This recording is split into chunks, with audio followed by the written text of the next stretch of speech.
তো প্রতিদিনই আমার ভিডিওটা করতে করতে কিন্তু রাত হয়ে যাচ্ছে। তার কারণ একটাই, সেটা হচ্ছে ওই ফেসবুকে আমার ভিডিওগুলো আপলোড করা। আর আজকে প্রথমবার ফেসবুকে লাইভে আসলাম কুর্তিগুলো নিয়ে। মানে এই করতে করতে না মানে সময় হয়ে উঠছে না যে বিকেলবেলা করে টাইম টু টাইম ভিডিও দেবো। এখন যে ভিডিওটা করতে বসেছি এই ভিডিওটাও কিন্তু তোমাদের কাছে পৌঁছবে হয়তো রাত্রি 11টায়, কারণ এখনই 9:30 বেজে গেছে ভিডিও করতে করতে। হ্যাঁ, 11টার আগে পৌঁছবে না। তো যাই হোক, ভিডিওটা যখন শুরু করলাম আর কন্টেন্ট যেহেতু আছে সেই কারণে ভিডিওটা শুরু করলাম। আর যাই হোক, বাদ দিলাম। তো সবার প্রথমে তোমাদের সবাইকে ওয়েলকাম করে নিই। Hello friends, welcome back to my channel. আশা করি তোমরা সবাই খুব ভালো আছো, সুস্থ আছো। আমি ভালো আছি এবং সুস্থই রয়েছি। সুতপা সকালবেলা ভিডিওটা দেখেছি, 1 ঘন্টা 10-15 মিনিটের, সম্ভবত 12 মিনিটের সম্ভবত একটা ভিডিও। আর তারপরে সুতপার ভিডিও দেখার আগে কিন্তু আমি ম্যান্ডির ভিডিওটা দেখেছি। সত্যি বিশ্বাস করো, ম্যান্ডির ভিডিওটা দেখে মনে হচ্ছে যে কলতলার মাসিগুলো যে রয়েছে না, একদম গ্রাম্য কলতলার যে মাসিগুলো রয়েছে ঠিক সেরকম।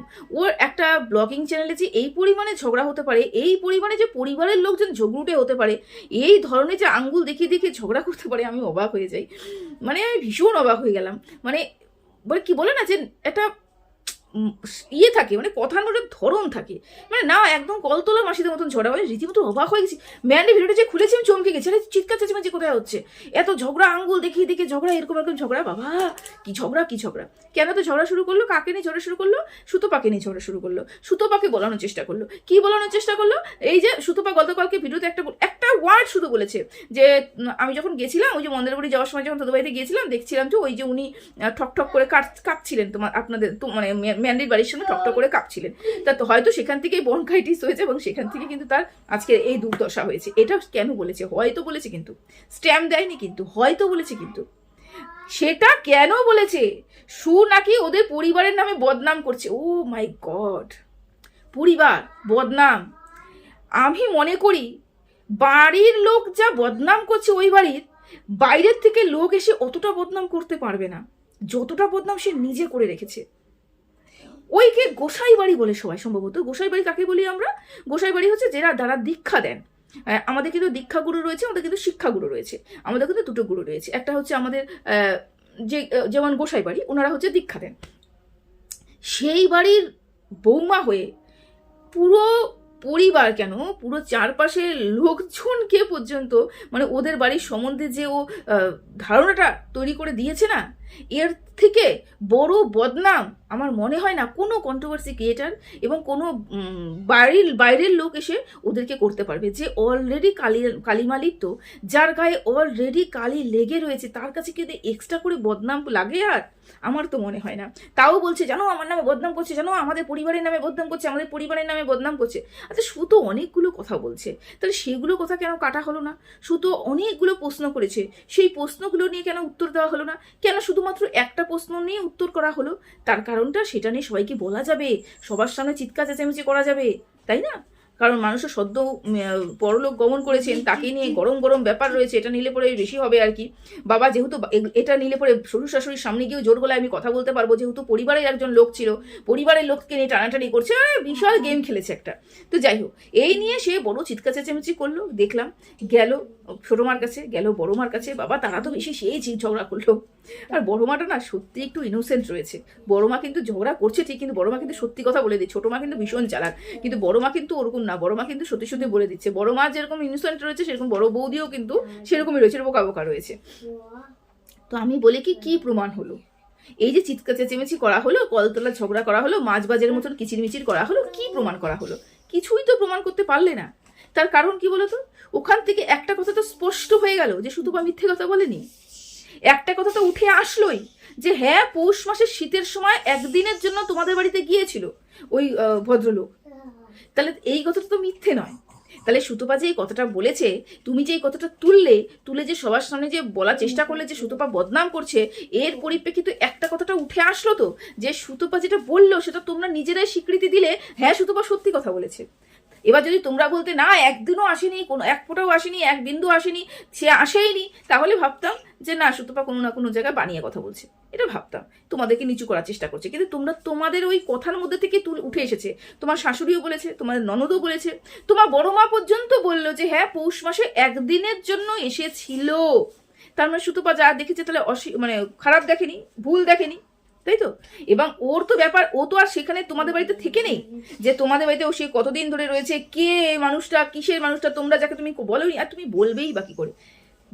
নিজের নিজের মানে কি বলবো, ভাসুরের, যেই ভাসুর নাকি তোমার বন্ধু, সেই ভাসুরের অপারেশনের কথা তুমি কাউকে বলোনি। বাড়িতে শুধুমাত্র নেমন্তন্ন লোক করেছো বলে, ভিউজটা ইনকাম করতে হবে বলে, বাড়িতে নেমন্তন্ন করতে খাওয়াবে বলে তুমি তোমার ভাসুরের অপারেশনের দিনও পর্যন্ত তাদেরকে জানাওনি, অপারেশনের মানে জানাওনি, অপারেশন করোনি। মানে তার তুমি তুমি কিভাবে ওই লোকটার সম্বন্ধে জানাবে? যাই হোক, তো সুতপাতাটা সঠিক কথাই বলেছে যে তুমি সুতপা যেদিনকে মন্দারমণি যাওয়ার জন্য তোমাদের বাড়িতে গিয়েছিল, সেই দিন কিন্তু ওই মানুষটা কিন্তু ঠকঠক করে কাঁপছিল। এইবার ব্যাপারটা হচ্ছিল তার অভ্যাস জামা কাপড় না পরা, তার অভ্যাস ঠকঠক করে কাঁপা, তার বয়স হয়ে গেছে, বয়স্ক মানুষগুলো একটু জিদ্দি হয়ে যায়, বয়স্ক মানুষগুলো এগুলো পড়তে চায় না, জোর জবরদস্তি পড়াতে হয়, রাগ দেখাতে হয় তাদের উপরে, এরকম হয়। বয়স্ক বেশি বয়স হয়ে কিন্তু বাচ্চাই হয়ে যায় এবং বাচ্চাদের মতন হাবভাবগুলো করে, এটা হয়। তো এটা তো ওর জানার বিষয় নয়, এটা তো সুতপার জানার বিষয় নয়। বিষয়টা হচ্ছে সুতপা যা দেখেছে তাই বলেছে, এবং বলেছে হয়তো, এবং এই হয়তোকে তুমি এত স্ট্যাম্প দিলে কেন?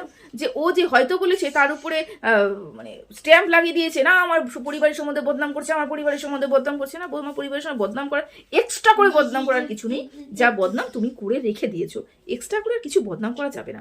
তবে সুতপার ভিডিও দেখে আমি যা বুঝলাম, ওয়াইটিতে যদি কোনো সব থেকে বেশি ধুরন্ধর চালাক থাকে তাহলে তুমি, এবং ওয়াইটিতে যদি সব থেকে বেশি মিথ্যাবাদী থাকে সেটা হচ্ছে তুমি।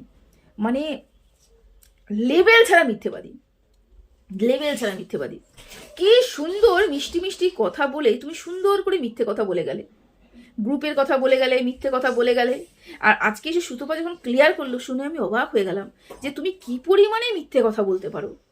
হ্যাঁ, এটা তো আমার আগেও জানা দরকার উচিত ছিল, আমার আগেও বোঝা উচিত ছিল যে যে শিবশম্ভুর মাথায় হাত রেখে মিথ্যে কথা বলতে পারে, যে শিবশম্ভুর মাথায় হাত রেখে বলে যে আমি কোনো কন্ট্রোভার্সি ক্রিয়েটারদের ভিডিও দেখি না আর আজীবন দেখবো না, এবং পরবর্তীকালে শুনি সবার ভিডিও দেখা হচ্ছে এবং সবার ভিডিও দেখে দেখেই ভিডিও থেকে কি বলছে না বলছে সবই নজর রাখা হচ্ছে, তাহলে এর থেকে বেশি মিথ্যেবাদী হতেই পারে না। যে ভগবানকে পর্যন্ত সাক্ষী রেখে মিথ্যে কথা বলে, তাহলে সে তো জন্মই মানে মিথ্যে কথা বলার জন্যই হয়েছে। তো সেটা নিয়ে আর কিছু বলার নেই, তোমার ব্যক্তিগত ব্যাপার। যাই হোক, একটা কথা বলি, সেটা হচ্ছে এই যে গ্রুপের কথাগুলো আমাদের সুতপা বললো না, যে এই গ্রুপকে ছেড়ে আরেকটা গ্রুপ, আরেকটা গ্রুপকে ছেড়ে আরেকটা গ্রুপ, আরেকটা গ্রুপ থেকে আরেকটা গ্রুপ। আমার কি মনে হয়েছে, একটা কথা শোনো, 4টে গ্রুপ ছিল, একটা গ্রুপের মধ্যে 3জনই ছিল, প্রত্যেকটা গ্রুপের মধ্যে 3জন ছিল, ওরা 3 বোন ছিল। মাঝখানে একটা গ্রুপের মধ্যে সুতপা ছিল, একটা গ্রুপের মধ্যে খর্দার বোনটা ছিল, মানে পায়েল ছিল। এবং এরা 2জনকে রাখার উদ্দেশ্যটা কি ছিল? এবার তোমরা বলবে তাহলে কেন এদেরকে এরকম করে রেখেছিল, কিসের জন্য খর্দার বোনকে হাতে রেখেছিল, কি যেকে পছন্দই করছে না তাকে হাতে কেন রাখছে? আর আর একটা গ্রুপে কেন খর্দার বোন থাকবে শুধুমাত্র, আর একটা গ্রুপে কেন সুতপা থাকবে? এটা এতক্ষণ তোমাদের ক্লিয়ার হয়ে গেছে। যেই গ্রুপে যেই পার্সেন্টটা অ্যাবসেন্ট থাকবে, সেই গ্রুপে সেই পার্সেন্টটা কিন্তু তোমাকে একটা মেসেজ আসলে পরে না ডিস্ট্র্যাক্ট হয়ে যাচ্ছি। যেই গ্রুপে যেই পার্সেন্টটা থাকবে প্রেজেন্ট, সেটাকে এবং যেটা অ্যাবসেন্ট থাকবে যেই পার্সেন্ট, মানে আজকে একটা গ্রুপ তৈরি হয়েছে সেখানে সুতপা নেই, তার মানে আমি সুতপার সম্বন্ধে একেবারে ভীষণ নিন্দা করতে পারবো। এবং অপর গ্রুপে রয়েছে খর্দার বোন নেই, তাহলে আমি খর্দার বোনের সম্বন্ধে কিন্তু ভীষণ নোংরা করতে পারবো, মিথ্যা কথা বলতে পারবো, গল্প গুজব করতে পারবো। আফটার অল আমি যেটা বুঝলাম সেটা হচ্ছে এটা পিএনপিসি করা, নাম্বার 1 পিএনপিসি করা।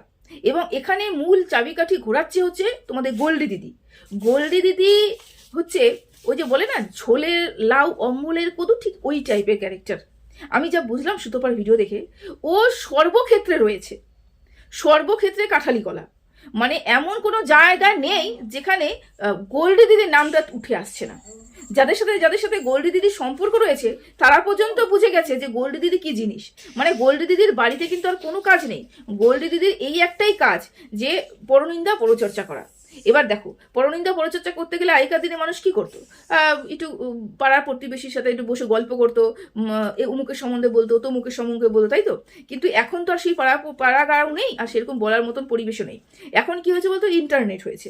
সেই জন্য গোল্ডি দিদি ঠিক খুঁজে আর ব্লগার পায়নি গোল্ডি দিদির মতন, বলে রতন চিনে শুয়ে চিনে কচু, ঠিক গোল্ডি দিদি কিন্তু গোল্ডি দিদির মতনই একজনকে খুঁজে পেয়েছে, সেটা হচ্ছে ম্যান্ডি, যে নিন্দা করতে ভালোবাসে, যার চরিত্রের কোনো ঠিক নেই, এবং সেও কিন্তু গোল্ডি দিদির মতনই, এবং গোল্ডি দিদিও সেরকমই চিৎকার চেঁচেমেচি, মানে এই ঝগড়া অশান্তি, তারপরে কথা এর কানে লাগানো ওর কানে লাগানো, ওখান থেকে খবর বের করা ওখান থেকে খবর বের করা, এই ধরনের টেন্ডেন্সিটা কিন্তু রয়েছে, যেটা আমি সুতপার ভিডিও থেকে শুনলাম। সব কিছুর মূলে কিন্তু গোল্ডি দিদিকে পাওয়া যাচ্ছে। একজনের নাম কিন্তু সর্বক্ষেত্রে আমি শুনতে পাচ্ছি, তার মানে এখানে এই কলকাঠি নাড়িয়েছে কিন্তু গোল্ডি দিদি। এ হলো এবার ব্যাপার হচ্ছে, কেন খড়দার বোনকে তাহলে বের করে দিল না, কেন খড়দার বোনকে হাতে রাখতে হলো? ও বাবা, তোমরা জানো না, এখনো বুঝতে পারোনি? দেখো, ম্যান্ডি হচ্ছে স্বার্থের জন্য সব কিছু করতে পারে, ম্যান্ডির টাকার জন্য সব কিছু করতে পারে, সমস্ত কিছু করতে পারে। এবার আমি যতটুকু সুতপার ভিডিও থেকে শুনলাম, সেটা হচ্ছে ওই খড়দার বোন নাকি প্রচুর প্রচুর প্রচুর টাকা মাল কেনে, প্রচুর টাকা মাল কেনে, প্রচুর টাকায় জিনিস কেনে ম্যান্ডির থেকে। এবার বলো, তোমার কাছে এমন একটা কাস্টমার রয়েছে, মাস গেলে 10,000 টাকার জিনিস তোমার কাছ থেকেই নিচ্ছে, তার মানে তার কাছে প্রচুর টাকা রয়েছে, অ্যাভেলেবেল টাকা রয়েছে, সেই কারণে ও প্রচুর জিনিস কিনতে পারছে তোমার কাছ থেকে। এবং যদি এত টাকা কেনা একটা কাস্টমার তুমি পাও, তাহলে তুমি তাকে হাতছাড়া করতে পারবে?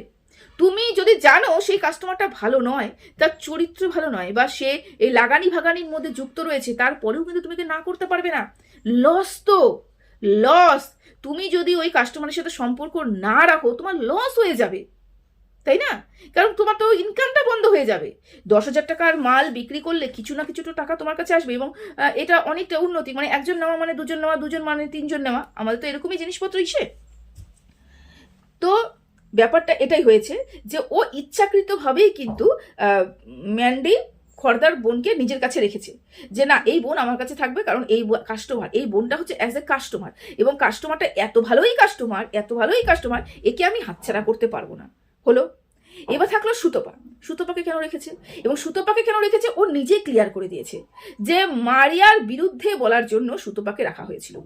মারিয়া যেই সব কাজগুলো করেছিল, ম্যান্ডির বিরুদ্ধে যে কাজগুলো করেছিল, এবং দেবশ্রীদি মারিয়াকে নিয়ে যে কথা বলছিল, সেখানে ম্যান্ডির নাকি কোনো হাত ছিল না। এবার ম্যান্ডি ভেবেছে দেবশ্রীদিকে তো এই কাজগুলো করানো যাবে না, কারণ দেবশ্রীদি খবর পাচ্ছে, কোনো না কোনো দিক থেকে খবর পাচ্ছে, এবং আমাকে এমন একজন কন্ট্রোভার্সি ক্রিয়েটারকে নিতে হবে যে এই কাজগুলো করতে পারবে। এবং ওর কাছে বরাবরই কিন্তু সুতপা কিন্তু একটা ভালো অপশন। প্রথম দিকেও যখন 3 বছর আগে ওর পরিবারকে বদনাম করতে হয়েছিল, তখন কিন্তু সুতপাকেই চয়েস করেছিল।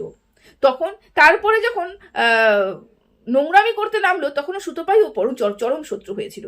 আবার ভেবেছি, এখন তো আবার দিদি ফোন পাতিয়েছি, ভালো কথা বলেছি, এবার মারিয়ার পাশে যদি সুতপা গিয়ে দাঁড়ায়, তাহলে আমি তো ধুলিস্বাৎ হয়ে যাব, মারিয়ার তো ভিউজ বাড়বেই, সাথে হোক আমাকে কেউ দেখবে না। সুতপা যেসব ব্লগারদের নিয়ে কন্টেন্ট করবে, সে তাদের আগ্রহ বাড়ে, তো দর্শকের মধ্যে আগ্রহ বাড়ে, তো তারা ওই ব্লগারদের দেখতে যায়। তো সুতপা যদি এইটা মারিয়াকে নিয়ে করে, তাহলে মারিয়ার ভিউজটাও বাড়বে। এবং আমি মারিয়াকে যে দাবানোর চেষ্টা করছি, আমার মনে যে রাগ, আমার মনে যে জ্বলন, যেটা আমি বের করার চেষ্টা করছি, কিন্তু আমি তো ব্লগার, আমি তো করতে পারছি না, আমি সুতপাকে দিয়ে করাবো। এই কাজটা করানোর জন্য কিন্তু সুতপাকেও বোন বলে, এটা হচ্ছে বুদ্ধিটা কিন্তু গোল্ডি দিদির মাথার থেকে এটা এসেছে। গোল্ডি দিদি কিন্তু ওকে কল করেছে, গোল্ডি দিদি কিন্তু পুরো সেট আপ করেছে, হ্যাঁ, এগুলো করে কিন্তু এদের একটা গ্রুপ তৈরি করেছে। হলো। এবার ব্যাপার হলো, সুতপাকে দিয়ে ও বলানোর চেষ্টা করেছিল, ওই যে সুতপা বলো আমাকে দিয়ে বলানোর চেষ্টা করেছিল, কিন্তু আমাকে দিয়ে বলাতে পারেনি। এই কারণেই তার রাগ। দেখো, ও নিজেই স্বীকার করলো কালকের ভিডিওতে, যে হ্যাঁ, আমি তো যে বলেছিলাম, আমার যে দেবশ্রীদিকে তো আমি কিছু বলাইনি, কিন্তু এই রাগটা তো আমার মনে ছিল। হ্যাঁ, বলেছে সুতপা যদি বলে থাকবে, করেছে তো করেছে, এই যে বলেছিল। কিন্তু যখন প্রেগনেন্সি ব্যাপারটা চলে আসলো, তখন নাকি ওদের মন গলে জল হয়ে গেল। গলে জল প্রেগনেন্সি হয়ে যাওয়ার জন্য নয়, ব্যাপারটা হলো একটা বড় কন্টেন্ট মারিয়ার হাতে চলে আসলো। তাহলে মারিয়ার হাতে যখন একটা বড় কন্টেন্ট চলে আসলো, তাহলে আমার এখন সুতপাকে প্রয়োজন নেই।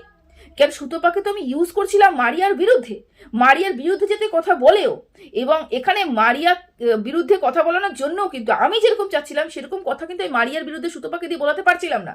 সুতপার মর্জির মতন সুতপা ভিডিও করছিল, তাই তো? এবং অ্যাজ এ কন্ট্রোভার্সি ক্রিয়েটার, মাথা নত না করাটাই বেটার।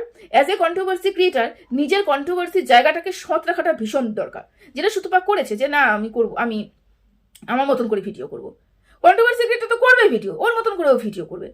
এবার ব্যাপারটা হলো যে এখন তো আমরা সুতোপাকে দিয়ে কোনো প্রয়োজন নেই, কেন আমি এখন মারিয়ার হয়ে কথা বলতে চাই, মারিয়ার সাথে যোগাযোগ করতে চাই। এবার আমি যদি এখন ভিডিও মানে সুতোপা যদি এখন মারিয়াকে নিয়ে আবার পড়ে আবার পেছনে লাগে, তাহলে সবাই ভাববে যে সবাই ভাবার নিয়ে ব্যাপারটা নেই, ওর ব্যাপারটা হচ্ছে মারিয়া ভাববে। দর্শকরা কি ভাবলো, কোনো কন্ট্রোভার্সি ক্রিয়েটাররা কি ভাবলো, এটা নিয়ে ওর মাথা ব্যথা নেই। ও মাথা ব্যথা যে মারিয়া কি ভাববে, মারিয়া পম্পম ভাববে আমার ওই দিদিই কিন্তু আমাদের সুতোপাকে দিয়ে আমাদের নামে মিথ্যা মিথ্যা ভিডিও নামাচ্ছে। এই কারণেই কিন্তু সুতোপাকে ছেটে ফেলার একটা চেষ্টা হয়েছিল, বারংবার তাকে অপমান করা বা বারংবার তার কাছ থেকে অনেক কিছু গোপন রাখা, তাকে প্রাধান্য না দেওয়া, এগুলো কিন্তু চলছিল ভেতরে ভেতরে অনেক দিন ধরে চলছিল। সুতোপাকে রাখা হয়েছিল শুধুমাত্র ইউজ করার জন্য। আজকে এসে দাঁড়িয়েও কিন্তু সুতোপা বুঝতে পেরেছে যে হ্যাঁ, আমাকেও ইউজ করার জন্যই করেছিল। এবার অনেকে বলছে তুমি কি বাচ্চা খুকি, তোমাকে ইউজ করার জন্য নিয়ে গেল, এবং সবাই বুঝতে পারলো, অন্যান্য কন্ট্রোভার্সি ক্রিয়েটাররাও বুঝতে পারলো, তুমি বুঝতে পারো নি। দেখো একটা কথা কি, যখন ভালোবাসার পট্টি মানুষের চোখে বাঁধা থাকে না, তখন কিচ্ছু দেখা যায় না, ভালোবাসা অন্ধই হয়। এরকম ভালোবাসার বেসেছে যে আর এমন করে ও বললো না ফাটাচ্ছিলাম, হ্যাঁ ফাটাচ্ছিল তো। আমরা কোনোদিনও ছায়ের থেকে ভালোবাসা তৈরি হয়েছে, আমরা কোনোদিনও ভাঙবো না, আমরা কোনোদিনও নষ্ট হবে না। কেন এই কথাটা বলছিল? কারণ গ্রুপে ওই ধরনেরই আলোচনা হচ্ছিল। আরে সুতপা, তোর আমার সোল সিস্টার, আমরা একে অপরে হরিহর আত্মা, আমরা এই তোকে ছাড়া বাঁচবো না, তুই আমার সব, এই করে করে সুতপার মাঝখার মধ্যে ঢোকানো হচ্ছিল যে সুতপাকে ছাড়া ওরা কিচ্ছু বোঝে না। অথচ ওই গ্রুপে সুতপাকে রেখে আরো 3টে গ্রুপ সুতপাকে বাদ দিয়ে রেখে দিয়েছে। এই কাজটাই তো করেছিল ওরা। এবং সুতপা ভেবেছিল বাবা আমাকে এত ভালোবাসে, ওই ভালোবাসার খাতিরে সুতপা এসে এখানে ফাটাচ্ছিল।